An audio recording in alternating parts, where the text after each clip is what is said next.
I don't anticipate that it would change. I think you know, you have to stay true to who you are. Coach Dambrot, me talking. The thing is, make sure you do it your way. And I'm not going to say, hey, my way is right. I don't know, but I think you have to be true to who you are. And like I said, you know, we're going to get things right on the court, strategically, the way we grow and develop. But we're also going to make sure we pour into our guys' lives. That is more than basketball. I think Coach Dambrot was good at that. His door was always open. His door was always open for players to come in and just talk. I learned much from him. I learned from my dad. I get to see former players come back 20 years later and visit with him. So there's just so much more involved with this position that the outside world gets to see, or what they define as success. I am competitive, so I do understand what the job entails, right? If we win, you sit back at the table again, and you draw up another deal, another contract. If you lose, then they'll be looking for someone else to do the job. So I'm well aware of what the job entails, and what needs to be done to be successful in that room. But I'm also aware that the impact and influence I can have can go way beyond a win or a loss. Gotcha.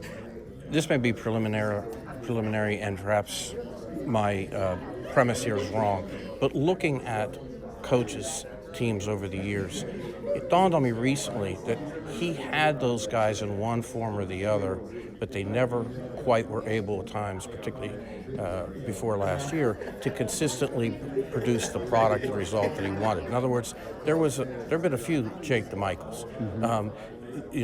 But X player then was supposed to be Y player now. And I think that there's a lot to be said for developing that type of player. Do you anticipate continue to build out on that or change that in any way? Oh, no, you have to continue to build. I think it's important. Like, we get these young men, a lot of them at 18 years old, they're not finished products by any means. Even the transfers, they're still 20. Well, there's some older ones these days, but it's about growth and development, and we'll never shy away from that. We value that, the time we put in on the court with our players. So that is of unbelievable importance, right? Whatever play you run, you need good players. Right. But I think, the success that was different was amongst a group of guys.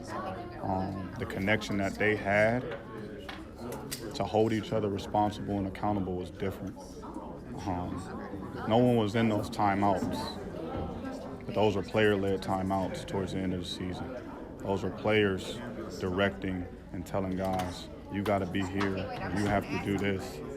And it's when you get to March and you start seeing that experience start to unfold, because you've been asking for it all year, right? That's when you realize this group is special.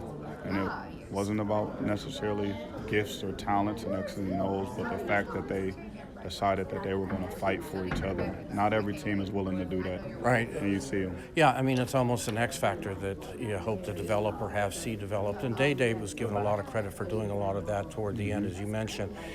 Style-wise, too early to take a look at what you're looking to get, because you're losing those two guys in the backcourt, and they were such an impetus now. One wonders what that next look will be like.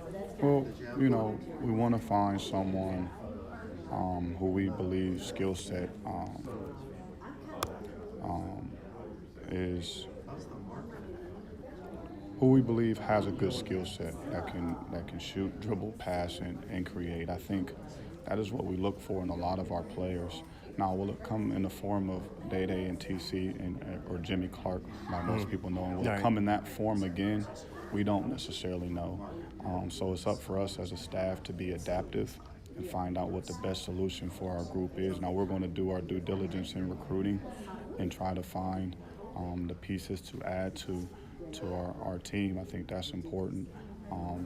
Finding the best person of high character and talent that we believe, can truly help impact our team on and off the floor. And as a staff, we'll still have to be creative and strategic about how we use our assets to make this thing work. Coach, I think there's already I know there are hundreds of players in the portal, maybe up to 1,000 or so.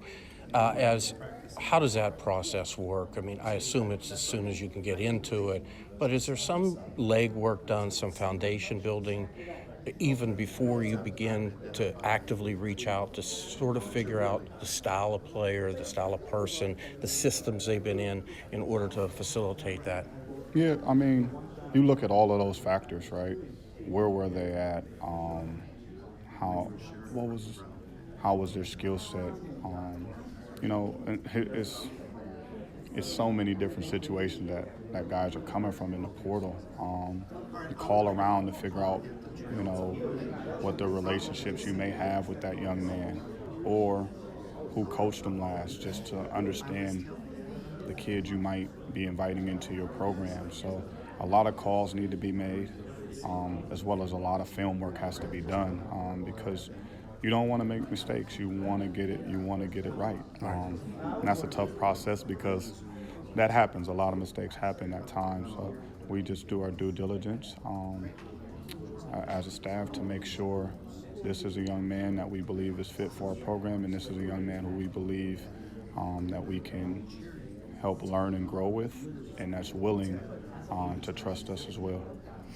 Two quick things. One, the phones picking up a little bit easier, or do you anticipate they are?